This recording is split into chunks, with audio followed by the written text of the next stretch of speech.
Okay, here's Unit 4, Lesson 4, and we're going to go kind of the opposite here, hopefully. So I can write an equation in slope-intercept form from a graph or a word problem. So before we gave you the equation, you graphed it. Now today we're going to give you the graph, and you've got to write the equation. So you got to go kind of backwards. So recall that slope-intercept form is y equals mx plus b. Okay. The variables in this equation. So the variables, the things that can change, because remember, m and b are numbers, so the variables are x and y. These values can change within the same problem. The m and the b stay the same within that problem. So the other letters, the m and the b, are not variables. So they are but rather numbers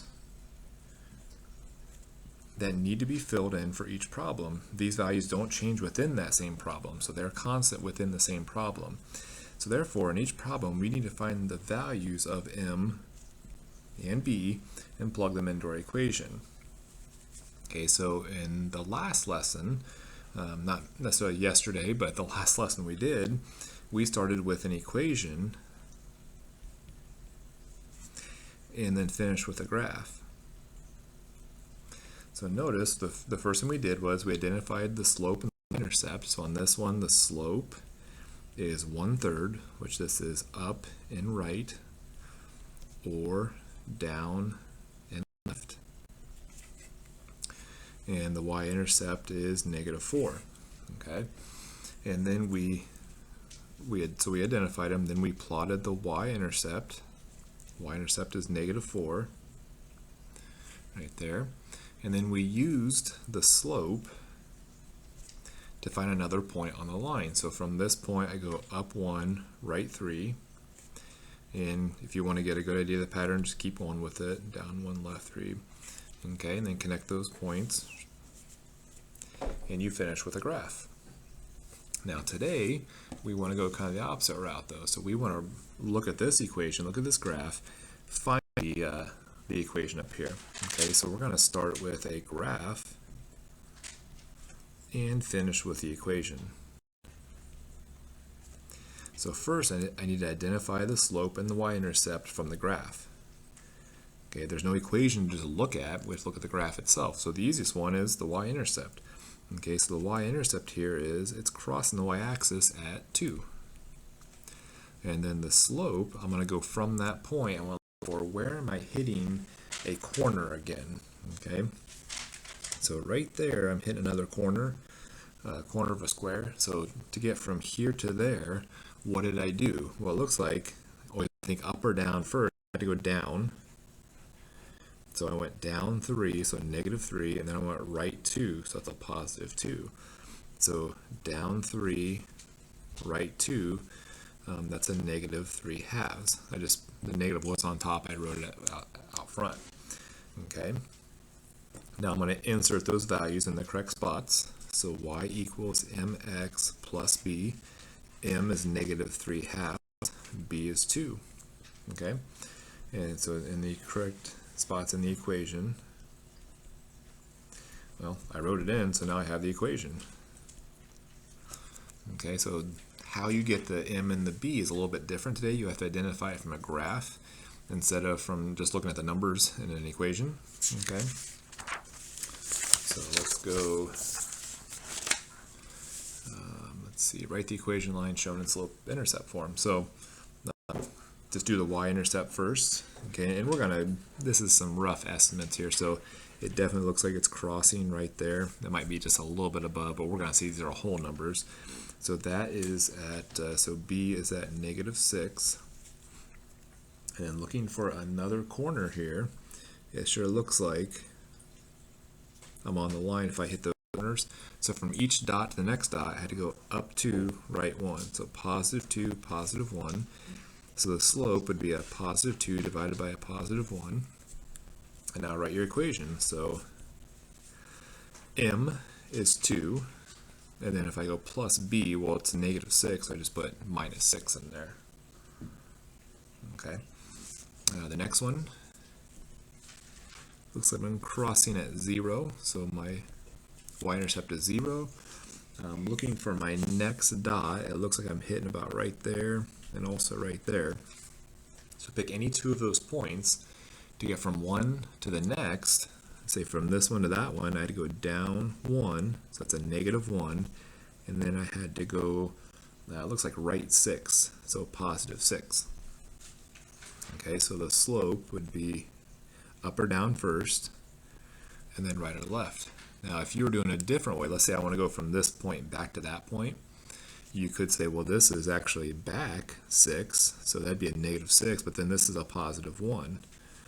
Well, notice up or down goes first, +1 divided by -6, that's the same answer as -1 divided by +6. Okay, so either way, you got a -1/6. So your slope is -1/6. In your y-intercept, you could put +0, or you could just leave it as -1/6. I've got my negative there. Okay. Next guy is here. Looks like my y-intercept here is at, it went up 2, so my y-intercept is +2. Okay, pick another point. Looks like about right there. I'm landing back on a corner. I'm back on the graph. So from there to there, and no matter what direction I go, let's say from left to right, so I have to go down 3, that's -3, and then right 5, so that right is positive. So my slope would be a negative, and then it'd be 3 divided by 5, so -3 divided by +5 is a negative. And plus, we know that negative slope goes downhill from left to right. Okay, positive slope goes uphill left to right, downhill, negative. So we can kind of check ourselves too and make sure we got the right sign on these. So y equals -3/5 x plus 2. Now, if you ever want to stop and check yourself, you could just pick a point and plug it in and see if it makes it true. And if you do 2 points, you're probably definitely right if they both work. Okay, and then this last one, it's a vertical line. So it's a vertical, straight up and down line. And notice it doesn't cross the y-axis. And when it doesn't cross the y-axis, that means it can't be written in y or in slope-intercept form. There is no y-intercept. So this one's going to start, if it's a vertical line, remember vertical lines start with x equals. If it's a horizontal line like this, it's y equals. So x equals, and now 1, 2, 3.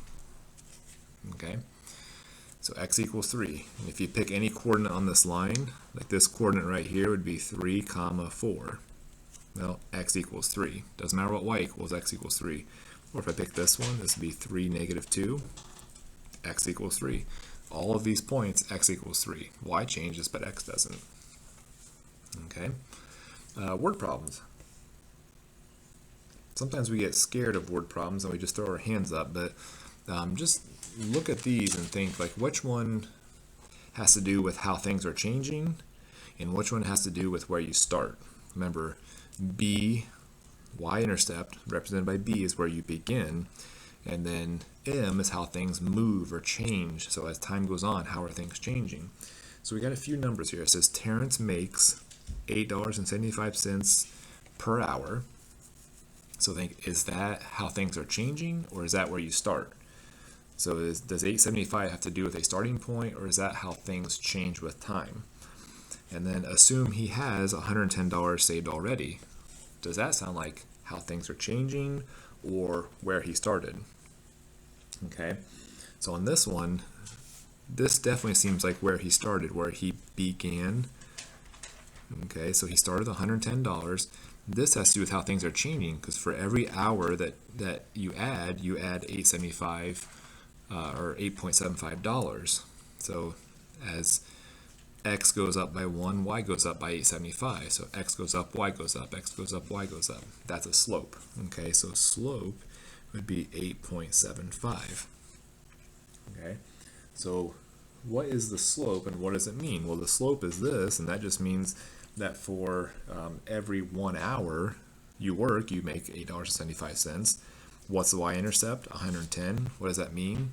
That's your starting point. You start with $110. So my equation would be 8.75x plus 110. Okay, and now we want to be able to use that equation. It's fun to find the equation, but what good is it if you don't use it? So how much would Terrence have if he worked for 25 hours? Okay, so where do I plug that in at? Think, what does x mean? What does y mean on this one? So x and y, remember x has to do with, so you make 8.75 for every hour. So you multiply that by hours. So this is the hours. Y represents the amount saved. So we'll say dollars saved. So if I have 25 hours, plug that in for x. So the amount saved will equal 875 times 25 plus 110, and that equals 328.75. Now it's very possible that some of you could have found that without writing the equation. You know, if I told you he makes $8.75 an hour, he works for 25 hours, you'd know to multiply that. And if I said he already had $110 saved, you'd know to add that on and get this amount. And that's great if you can do that. But we need to be able to do it with the equation for any sort of standardized test that we might have in the future. Let's say that Terrence, as time went on, he now has $600. He started with 110, he now has 600. How many hours did he work? Well, 600 means how much he has saved. That goes in for y. So he has 600 saved. He made $8.75 per hour plus the 110 he started with. So how many hours did he work? We'll solve for x. So subtract 110. Okay, so that's 490 equals 875x divided by 8.75. And it comes out to be, whoops, down here, 56. So he worked 56 hours. Okay. So hopefully that helps. Have any questions, email me. Yeah, let me know if anything's going on and how you're doing.